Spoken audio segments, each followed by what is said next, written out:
یا به چشم خود دیده بودن یا از پدران خود شنیده بودن برای ما نقل میکردن که چطور مثلا قتل عام شدن، چطور مردم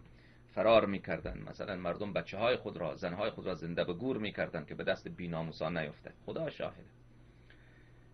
از این داستان ها خیلی زیاد بود. ای کاش اون پیرمردا پیرزنا هنوزم زنده هستن، حتما یک عده از اونها. من یک وقتی میخواستم که شبکه اهل بیت علیهم السلام، اون زمان در قم ما دفتر داشتیم، به مسئول دفتر قم گفتم یک دوربین بگیر با یکی دو نفر برو